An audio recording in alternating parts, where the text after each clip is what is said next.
Morning, everyone. Um, Here, let me see.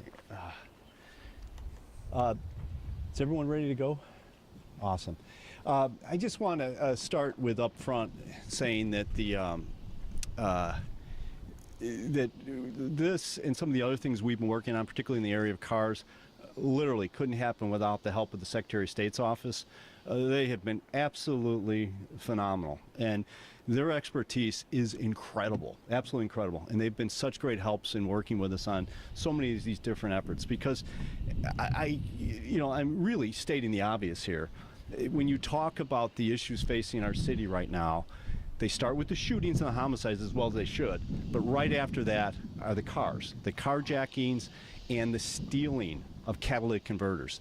The people who go out to their car to start it up to go about their day, who all of a sudden immediately are aware of the fact their car has been vandalized, their catalytic converter has been stolen, and now they get to go along in this really pleasant process that costs thousands of dollars to try to get their car back to being used. And everybody has this sort of sense of helplessness here. Well, as we can say, we're not helpless. There's things that we are doing, and behind me you can see the result of that. Through lots of hard work, a lot of different entities working with the Chicago Police Department and others, we've been working on this issue now for quite a while. And behind us today, we have over 600 catalytic converters, the largest number of catalytic converters ever taken in an operation of any nature. Each one of these were catalytic converters at one time that were on a car that were cut off of it, and they were in the process of being resold. So an individual's been taken into custody. He's been charged with a Class 1 felony, and he will answer for that. Our investigation of this and other parts of the catalytic converter world is continuing.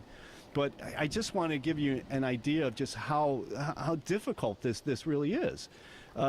These are taken off of cars within seconds. Okay, so the actual operation of getting them off of a car takes seconds. We've seen YouTube videos of this. People slide under the car, and literally within 40 to 50 seconds, they have cut this off the car. And in doing that, they then have entire networks that they work with. And these networks are pretty sophisticated, to be frank with you, where they take them to people they call aggregators who accumulate all these. Then they take them to people who will then take them apart themselves, melt them down, and then sell them. And that's where it re-enters the market. And that's why it's so very difficult to get at this at times. Ourselves and other people have tried to come up with many different things to do it, but the numbers, folks, are absolutely stunning. Our state, Illinois, is the third largest as far as catalytic converter thefts. It is the worst, third worst is our state. Just this past year in the city of Chicago, the numbers have over doubled just in year to year. And if you look at numbers from like State Farm, who track this stuff, catalytic converter thefts in the last 10 years are up over 400%. So you can see this is like a real problem. And so it's difficult. There's been some legislation recently in Springfield that's helpful somewhat. We need more in this, but it's going to be continually difficult. Why? Because the profit is so great. In one catalytic converter, there's basically 3 different types of minerals in them. And the 3 minerals in one catalytic converter, so there's a thing called rhodium. That's in one converter, it's worth $900. There's platinum, that's worth $225. And then there's palladium, they can go anywhere from $100 to $700. So when you think of that, in one car, one catalytic converter, you're looking at thousands of dollars. And so you can see the profit motive. And so this is difficult. As I mentioned, ourselves and other people have come up with things that we don't begin to tell everyone, this is the end of it. But you have to do something. We can't all be helpless victims all the time. And so one of the things we've been doing is we have different things that we set up with different community leaders around the county where we spray paint catalytic converters. We spray paint our name on them. We spray paint other information from police agencies on there as well. We're happy to tell you of this 600 plus in here, there's not one of them with any spray paint on them. We're not saying it's the end of it. We're saying it's one of the many things that we can do. So that when they slide under the car and they see that this has been spray painted, they realize this is going to be a little bit trickier. We're going to slide under the other car. We're trying to make it more difficult with them until we can get to the point where we can get on top of some of these middlemen. But as I said, this is a really sophisticated system they have in place. So we're excited about this arrest, obviously. We're excited about the fact we were able to confiscate all this. It doesn't begin to put any of this stuff back together again, but we're making some progress here.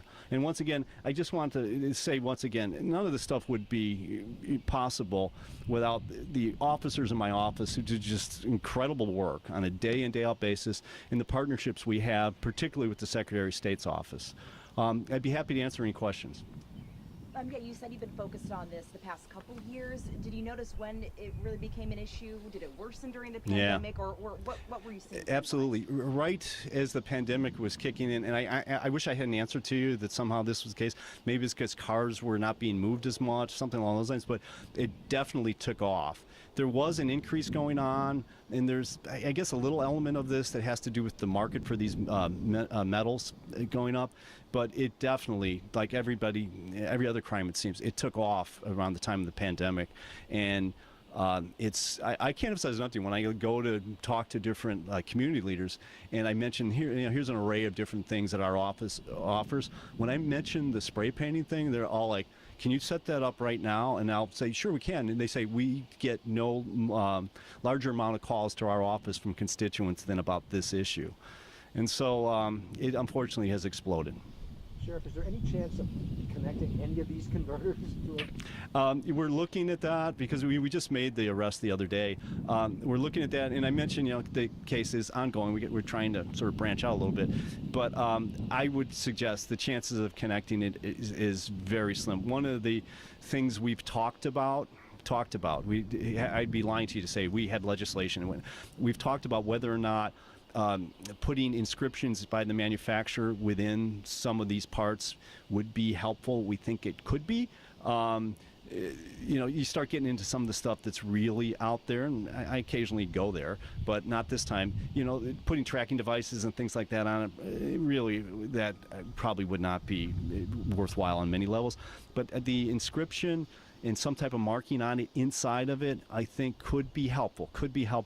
But as I say, the people doing this are very sophisticated, so they really do have like multiple levels where there's sort of like a washing going on, so that not any one of these people necessarily has all of the culpability. It's not as if literally one guy cut all these, and then he put them in his truck and drove them to one junker and said, here.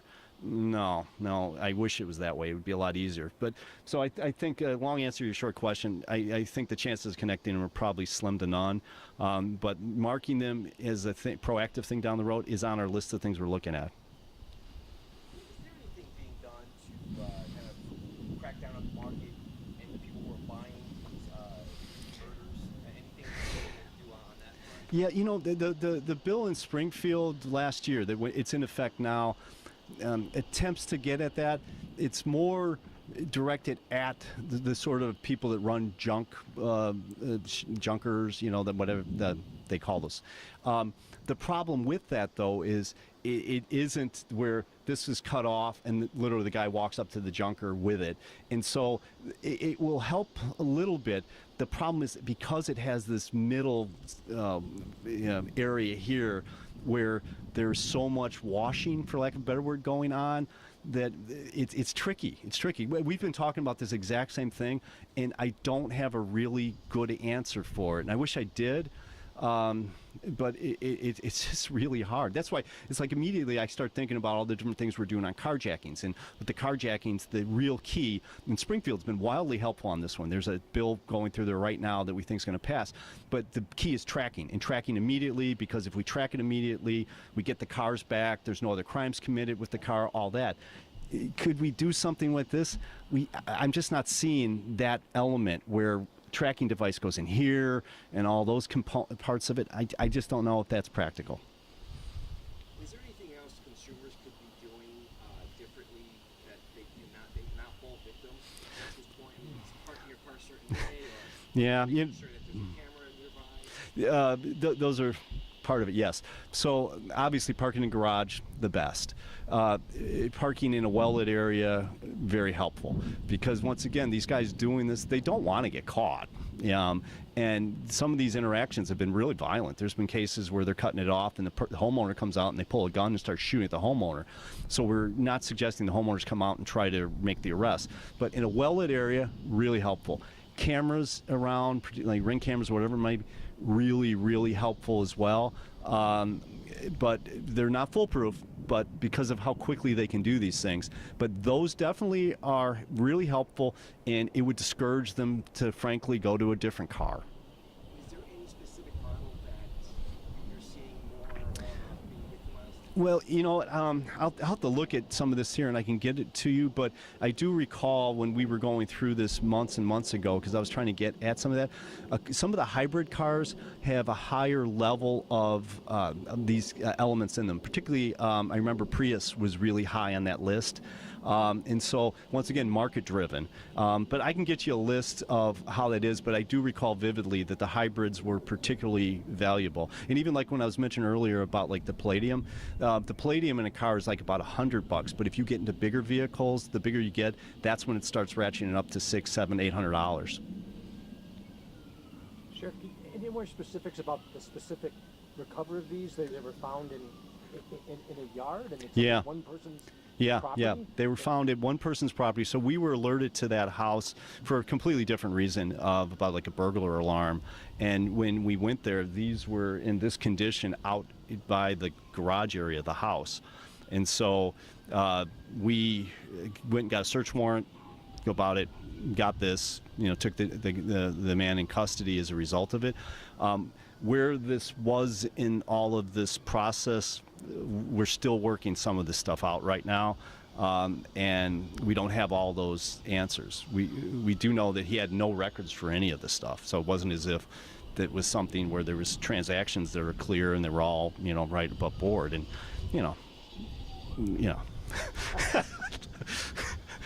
Is this one of the biggest busts, would you say, in Illinois or Cook County? We don't know of a bigger bust anywhere in the country.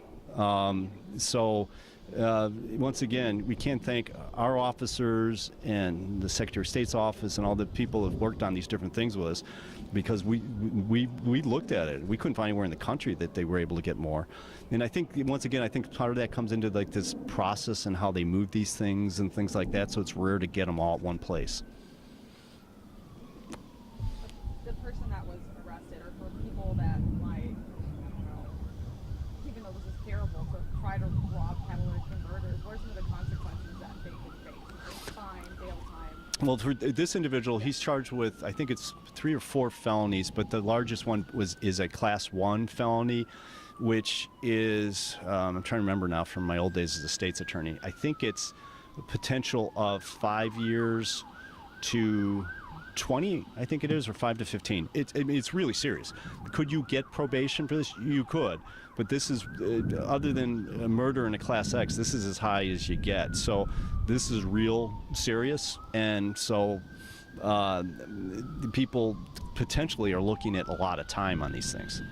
Could you give us an update on the 10-year-old girl that brought a loaded gun to Neil Armstrong Elementary School? Was she charged, and could you kind of confirm that her mom is de-deputized? Yeah, her mother was de-deputized immediately, and she's going through the administrative processes that we have. And the Richton Police Department has been handling that case. So that case itself, to get the best, most accurate information, you would best talk to them. As far as within ours, we've been immediately started going through the de-deputization process. Sure. Thanks, everybody. Thank you.